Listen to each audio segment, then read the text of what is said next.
ये मोदी चाहे जितने मर्जी कर्फ्यू लगा ले, लेकिन हम एक ना एक दिन हम कश्मीर को तो आज़ाद करके ही रहेंगे। मैं यही पैगाम देना चाहती हूँ कि हम कब तक ये 5 फरवरी मनाते रहेंगे। तो न्यूक्लियर पावर है भाई, हमारे पास ये हथियार है, तो हथियार जो है वो अगर वो गैरत के नाम पर नहीं चल सकता तो इनको फेंक देना चाहिए। मैं समझता हूँ इनको ख़त्म कर देना चाहिए। अस्सलाम वालेकुम व्यूअर, मैं हूं अमजद अली और आप लोग देख रहे हैं कुमरान TV. Right no I am here in Lahore और पार्क में मौजूद है हमारे साथ पब्लिक की व्यूज़ हम जानना चाहेंगे। आज जिस तरह के 5 फरवरी है और ये कश्मीर डे है, उनके साथ यकजहती का दिन है, उनसे जानना चाहेंगे कि वो क्या कह रही हैं। अस्सलाम वालेकुम।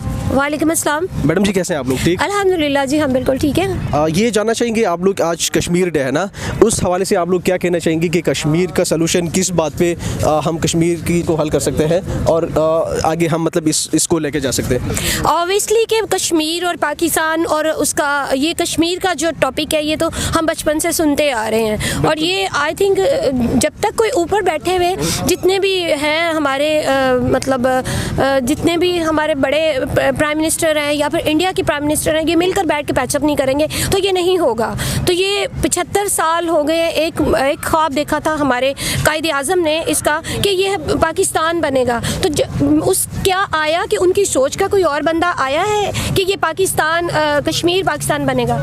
बिल्कुल जी, बहुत ज़बरदस्त बात आप लोगों ने शेयर की। मैडम जी ये भी आप लोगों से जानना चाहेंगे कि कश्मीर उसकी वजह से दोनों मुल्कों के बीच में सार्क जैसे ऑर्गेनाइजेशन आगे नहीं जा सकी, दूसरे किस्म की जो डेवलपमेंटल रीजनल डेवलपमेंटल जो प्रोजेक्ट्स थे मुख्तलिफ, उस पर काम नहीं हो सका। तो आप लोग क्या समझ रहे हैं कि ये ऐसा अगर पेंडिंग में रहे कश्मीर का मसला तो ये तो मेरे ख्याल में 1-2 सेंचुरी और भी लगेंगी और तब तक हमारे लोगों के बीच में नफरत रहेंगी।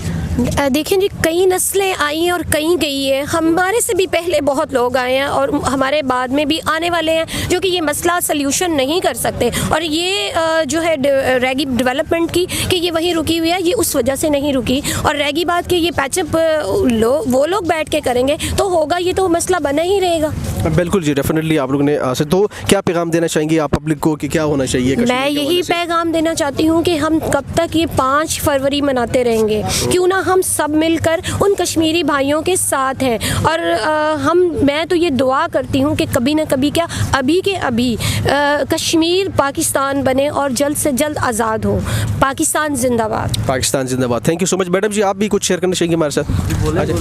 अस्सलाम वालेकुम। वालेकुम अस्सलाम जी, कैसे हैं आप लोग? ठीक, अल्लाह का शुक्र। अच्छा जी, ये जाने कश्मीर के हवाले से आप लोग क्या मैसेज देना चाहेंगे? आज़ाद होना चाहिए, नहीं आज़ाद होना चाहिए, क्या कुछ होना चाहिए? जी बिल्कुल, कश्मीर तो आज़ाद होना चाहिए। मोदी चाहे जितने मर्जी कर्फ्यू लगा ले, लेकिन हम एक ना एक दिन हम कश्मीर को तो आज़ाद करके ही रहेंगे। मैडम जी ये भी आप लोग से जानना चाहेंगे कि कश्मीर का सलूशन आप लोग की नज़र में किस तरह पॉसिबल है? उनका 70 साल से जब एक मसले का हल नहीं हो रहा तो फिर आगे वक्त में आप लोग को क्या लग रहा है कि इसका मसला कैसे हल हो सकता है? कि जब हम मुसलमान मिल के अगर कोई फैसला कर लेंगे तो फिर डेफिनेटली कुछ ना कुछ हो सकता है।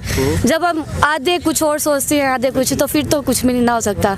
वज़ीर आज़म का कोई साथ दे, कोई मुसलमान बहन भाई मिलके सब कोशिश करेंगे तो फिर कुछ ना कुछ तो। तलवार से होना चाहिए कि मुज़ाकरात से होना चाहिए?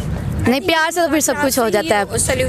पहले आप लोग कह रहे हैं कि मुज़ाकरात से होना चाहिए, अगर मुज़ाकरात से नहीं हो सका तो फिर तो हाँ बिल्कुल, पाकिस्तानी कौम एक ही है। पूरी दुनिया न्यूक्लियर बनती जा रही है, तो इससे आप लोग को नहीं लग रहा कि पूरी दुनिया में नुकसान हो सकता है अगर दोनों मुल्क एक दूसरे के साथ लड़ पड़े? तो वो तो फिर जाहिर बात है, जब कश्मीर पे इतने जुल्म हो रहे हैं फिर थोड़े बहुत हम पे भी हो जाएंगे तो फिर कोई बात नहीं है। Thank you so much. कोई आखिरी कोई पैगाम देना चाहेंगे आप लोग पब्लिक को कश्मीर के हवाले से? कश्मीर बनेगा पाकिस्तान इंशाल्लाह एक ना एक दिन तो ज़रूर बनेगा। Okay ji, thank you so much, बहुत ज़्यादा शुक्रिया। अस्सलाम वालेकुम। जी वालेकुम अस्सलाम। जी भाई कैसे हैं आप लोग? जी अल्हम्दुलिल्लाह ठीक ठाक। आप सुनाएं? मैं तो कह रहा हूँ कि आप नज़र ही आ जाए तो अच्छी बात है, मास्क ज़रा नीचे करके। जी जी, अगर आपको अच्छा लगे, यू आर फीलिंग कंफर्टेबल। जी जी। नाम क्या आप लोग का? इब्तिसाम नाम। क्या नाम है? इब्तिसाम अहमद। अच्छा, ये भाई ये जानना चाहिए कि कश्मीर के हवाले से आप क्या कहना चाहेंगे कि कश्मीर का सलूशन किस तरह पॉसिबल है और अभी तक ये क्यों हल नहीं हो रहा और दो मुल्कों के बीच में इस मसले की वजह से बहुत बड़ा इशू है ये, आप क्या कहना चाहेंगे? जी बिल्कुल, बहुत अच्छा सवाल है आपका।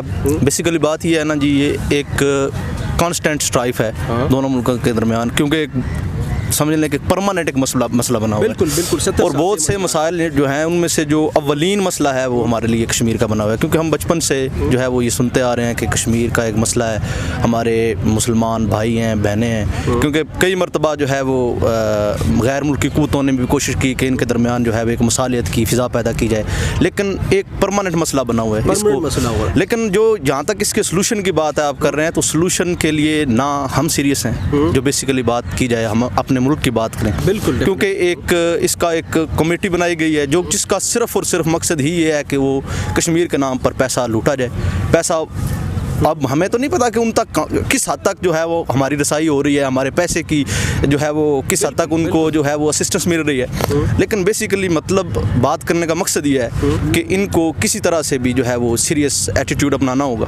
अगर वो वाकई में ये चाह रहे हैं पाकिस्तानी अवाम, पाकिस्तानी हुकूमत और ख़ास तौर पर हमारी पार्लियामेंट में जब तक हमारी मशीनरी इस काम को हल करने के लिए हरकत में नहीं आती, मैं समझता हूँ कि इसका हल जो है वो पॉसिबल है ही नहीं। अच्छा। क्योंकि वजह यह है कि हम कोई भी चीज़ जब हम ठान लेते हैं, अब देखें ना, अब रिसेंटली मसाइल जो हैं वो उभरे हैं, ये तहरीक लब्बैक से रिलेटेड उभरे हैं, कई और ये सियालकोट से रिलेटेड उभरे हैं, लेकिन उनको हल करने के लिए वो सीरियस थे। एक गैर मुल्की लेवल पर एक प्रोपेगेंडा हुआ है, क्योंकि ये एक रिलीजियस किस्म का मसला था। Definitely. अब ये इंसानियत का कत्ल हो रहा है, और ना सिर्फ इंसानियत का कत्ल हो रहा है बल्कि इतनी ज़्यादा जो है वो हमारी माओं की, बहनों की, बेटियों की असमत दरी हो रही है, और ये एक धब्बा है जो है हम उनको जो है, अब जाहिर सी बात है अगर कोई मुसलमान भाई या कोई मुसलमान मुल्क हो जो कि इस्तात रखते हुए भी दूसरे को वो इतना इस हद तक असिस्ट नहीं करता कि वो उसकी बहन की या बेटी की जो है वो असमत दरी होने से रोके, ताकत रखते हुए भी, तो न्यूक्लियर पावर है भाई, हम हमारे पास ये